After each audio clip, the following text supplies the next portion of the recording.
Very specific vessels and PX. So, kaysa napaka-importante po na maintindihan ninyo kung ano po yung mga sagrado kagamitan na ginagamit during the Mass kung saan ka itself. Okay, so yung ginagamit ng mga tao. Importante, maging observant kayo. Ano yung mga nakikita ng mga nakikita yung ginagamit ng mga pari, kung ano ba yung mga dala ng mga sakristan, kung ano yung dala ng mga lay ministers, lahat sana maging observant kayo. Kailangan mo silang malaman, kailangan mo maintindihan ang paggamit, kailangan mo alamin kung ano yun. Okay, so ngayon, ipapakita ko sa inyo yung mga basic na mga ginagamit sa altar during the Mass, ginagamit ng mga pari. Again, this is the basic, brothers, kasi koordinado ron, yung ginagamit. Kasi hindi pa kasi medyo malalaman na, but now this is the basic. Okay, this is the vessel. So, unang-una, chalice o calis. Ito po yung pinagagawa ng iniwan na nilagay sa misa.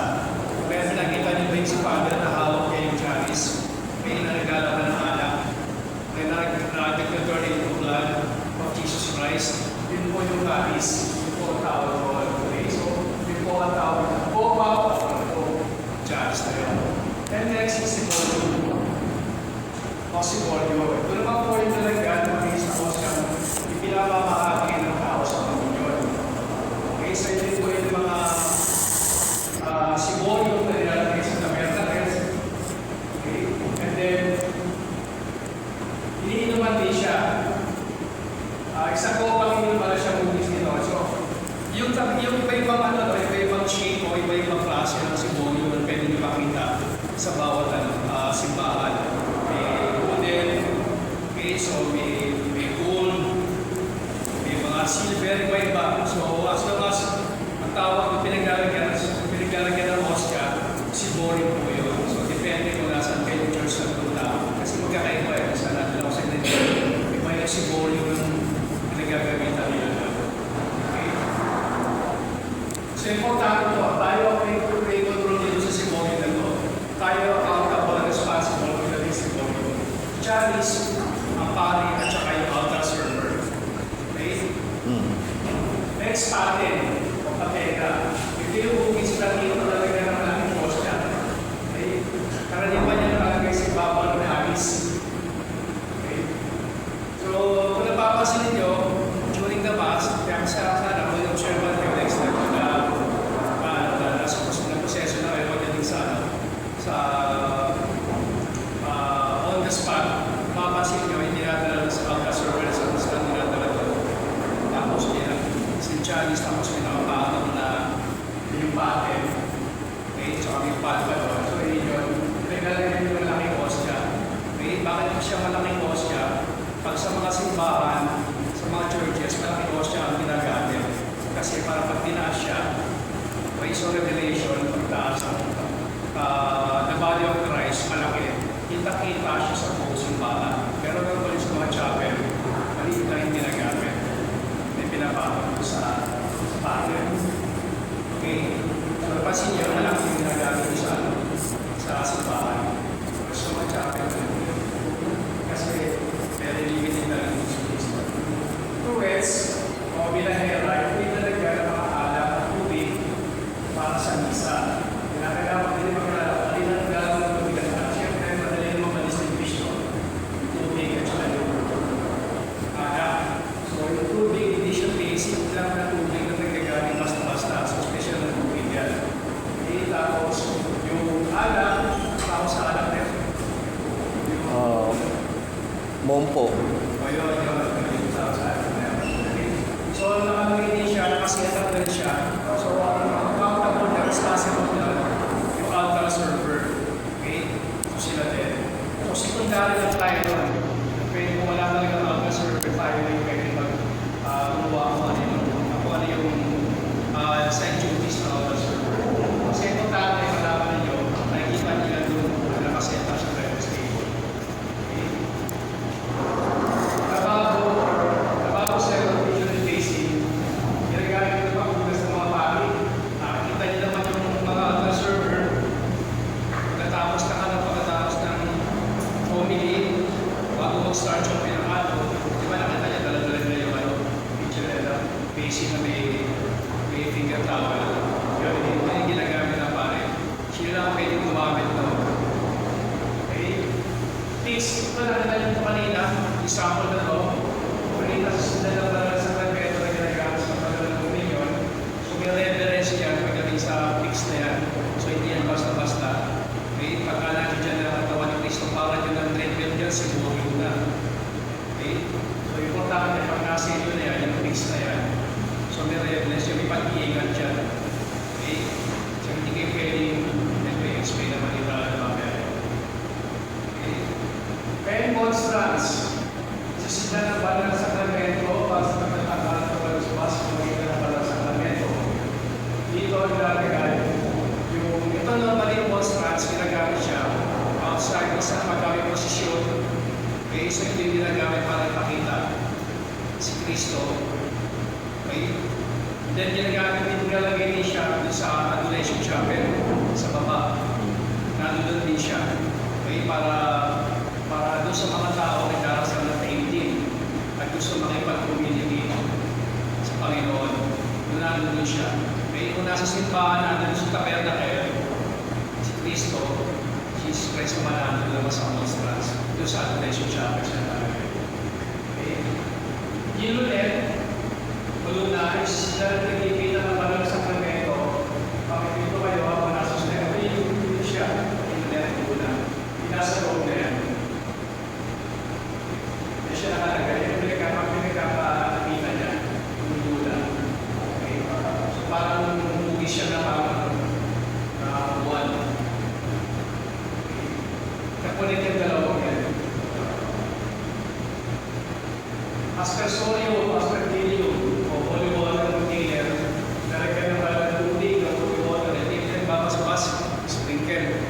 Okay? Pero sa atin, dito sa atin, lagay sa ating kasi, depende kung ano yung ginagamit ng mga bawat parishes. Wala tayong bucket ng holy water. Ang ginagamit ng pare, buset na yun. Okay, sprinkle na yun. Nandun na lahat sa bisikla. Nakikita nyo na yung pool. So, yung ginagamit ng pare natin. Spaghetti. Communion day, ginagamit ko pa sa mga mga upo na lalagyan sa babahali ng communion. Hindi yung ginagamit na hawak-hawak ng altar server na sakristan. Pagka-distribution ng communion, makita nyo, pagka-distribution ng communion yung holy may minister tapos yung sakristan, nasa right side siya. So, yung communion day, sila nakalagay doon. Ever na kapatong siya sa ilalim doon, nasa ilalim siya ng babay ng parishioner na tumatanggap ng communion. Ever mahulog, kung isang hindi na mahulog, doon siya pupunta. Kasi nga, pero sa sakramento yung sacred rose po kasi yun. Turibol, sensatio, sa peta na nalagyan tayo na kamanya o isenso para sa loob na to. Okay?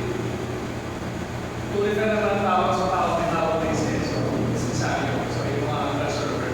Tuloy ka na isenso yung makita niyo yung incense na altar server. Pagka may posisyon o kaya tubig damas o kaya sa father, i-incense siya yung mga images. Then incense bowl, talaga naman incense so ito naman yung hawak-hawak ng altar server. May nasa kristal, so ilalagay nyo sa holy bowl, then nagbabaga na siya, then nagkakaroon ng puso. Then, yung gamit ito ang makapansin sa mga simbahan, ito yung nakapansin sa ginagawa sa dambana, lalo sa mga ginagawa ganito. So, ito yung patawag pansin no, sa mga marami namin actually very. Okay, so during the posisyon pag magkakalta, mapari ng altar server, o kaya pagtawag sa mga tao, yung big bell,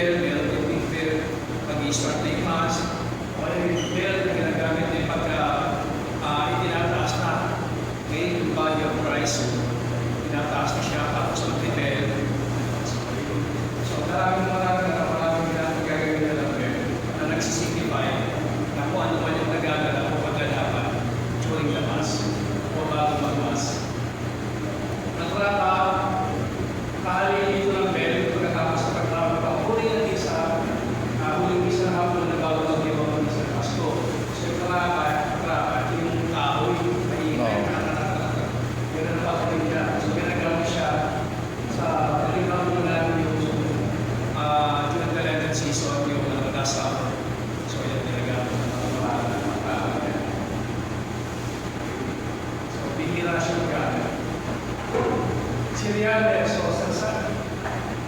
Ito yung mga binubuo ng krus, dalawang kandila, ay nakalagay sa mahabang kaway mga aling gamit ng mga pangunahing posisyon.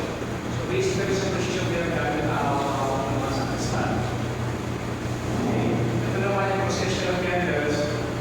Okay, so ito yung gamit ko yun sa sakristan. Remember, pagka nakikita nyo sila pagka during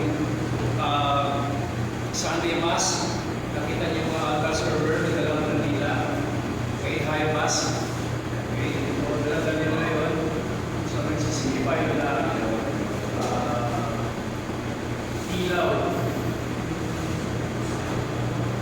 Okay, next. Sacramentalist stand. Pinapatong sa ibabaw ng altar. Tuman ng mga sakramento ng isa. O gawa sa kahoy, hindi na patungan. So remember, pagdating ng Mass, at nakikita nyo, so dala-dala yung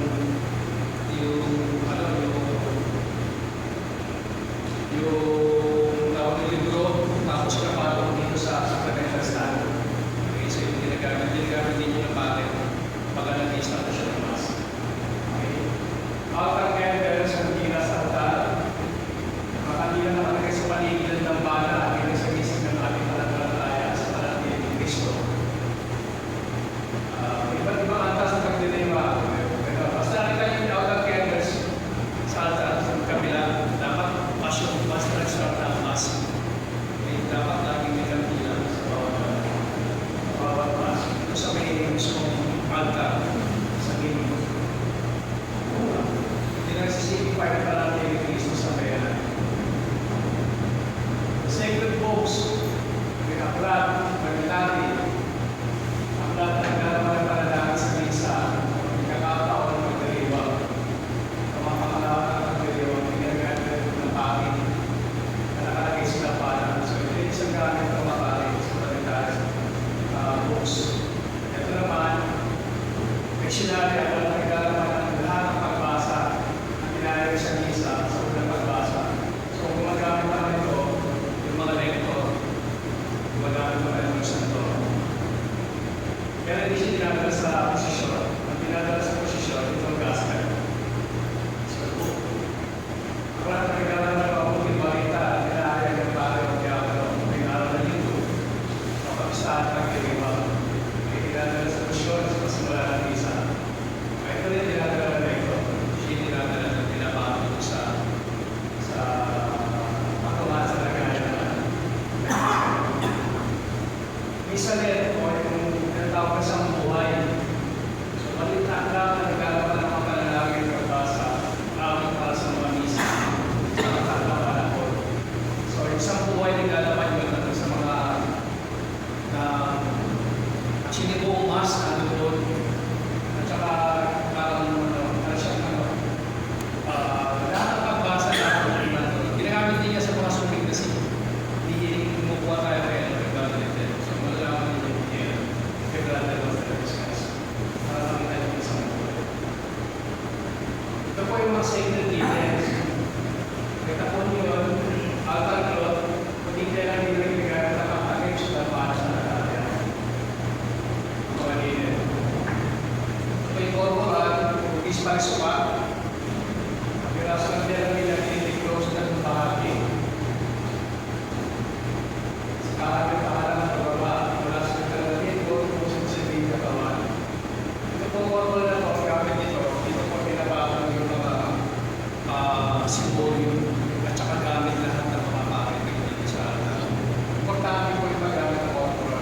Medyo ito, baka makonfuse po kayo sa mga sacred lined kasi itang tugas yan. Mas importante, may corporal, ang madalas na gumagamit yan, yung pare at saka yung mga nagtaglig na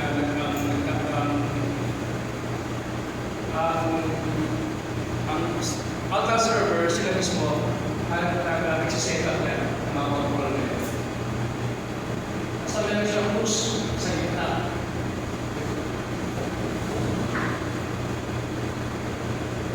Ito naman po yung indicator mula sa tapunan ng verify sa pila yung inisip. Ang indicator may push sa gitna. Pero hindi siya kasi laki ng corporal.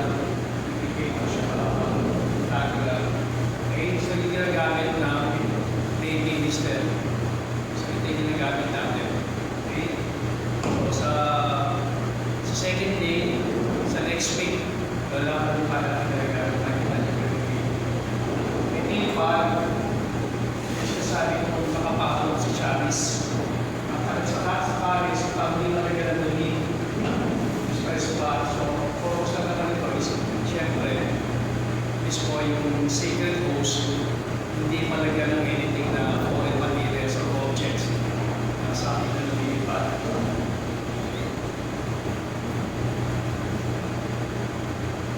Estola, medyo init mahabang malaman na sinusok ng pari. So pari na lang ito, si pari na lang. Gano'n lang magamit ito. So ito yung iwan ng basic, ito rin ginagamit. Kasi yung isa, ginagamit mo para ito naman pwede tayo na rin magamit. Okay, ginagamit natin ito sa pagbubugas ng kamay. Okay, so basic and given. Malalaman din natin ito on the spot training next week. Para paggamit yan. Kasi may dalawang magkadikit doon. So, isang ni Father, isa sa mga lay ministers. Tabernacle. So, yung tabernacle, ito yung sisidlan. Dito nilalagay lahat ng mga sacred hosts. Okay? Diyan nakalagay si Jesus Christ. Okay? So, lahat ng mga ginamit, lahat ng mga sobra, ng mga nilidispuso yun, diyan nilalagay. Basta as the mas sacred yun. Okay? Sabihin, tagal na siya. Sagrado na. Okay? Nagkaroon ng transubstantiation doon sa mismo from Ostia, from bread to body of Christ. Diyan siya lalagay sa tagal-tagal. Pero in the regular Ostia, nandito na yun sa likod. Fixed, mention na kanina. Ito yung finger tower. Finger tower na medyo makamukhang kayo, magkadikit siya. Finger tower at purificator. Si Father ang mag-aaral niya. Hindi yung ginagamit ni Father pag-aaral. Kasi nakamay. Kaya nagpupuna siya ng mga gamit sa altar. So, kay Father yan. Ito, ito, one lang na soda, isang sibolyo, at saka isang chalice. So, hindi na natin ginagamit ito, pero sa isang pamilya, lagi lang. Ha? Hindi chalice na iba pa niyan. Siborium. Siborium, tsaka Siborium yan. Parehas sa Siborium.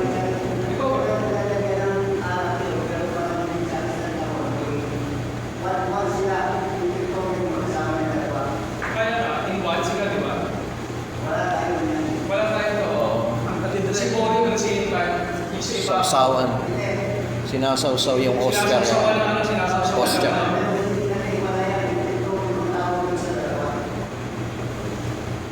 Okay, so Victoria de Leon sa Leon. Ano yung kasi bago dyan, di ba? Alak. Alak. Alak. Alak kasi ba? Alak. Oo, tama. Tapos yan, host. O, yung sa dinidib.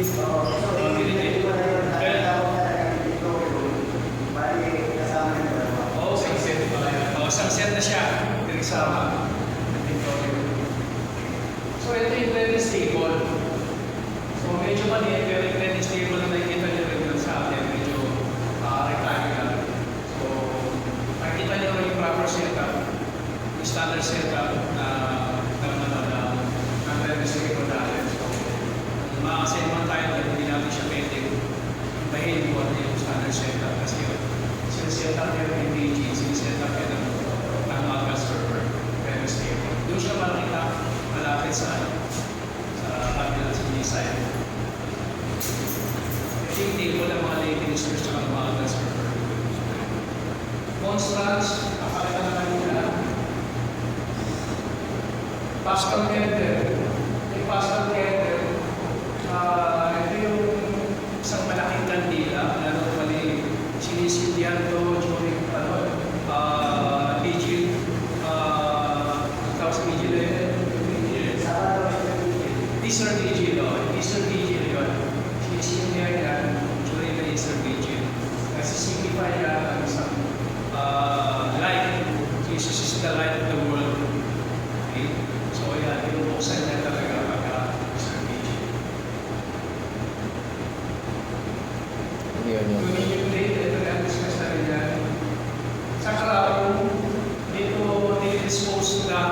waste.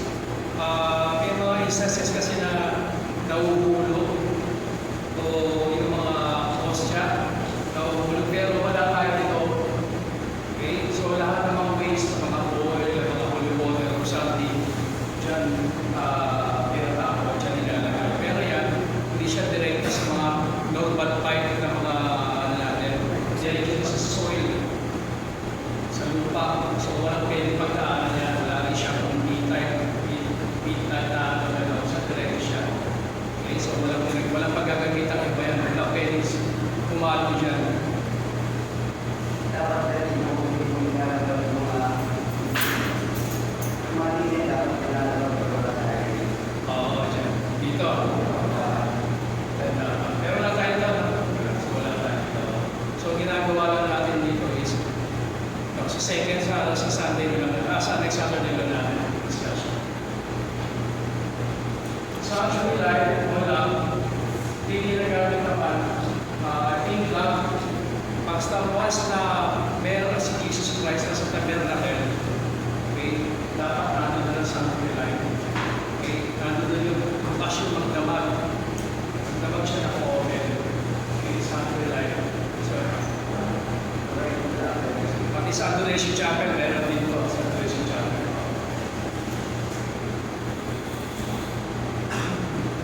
Family.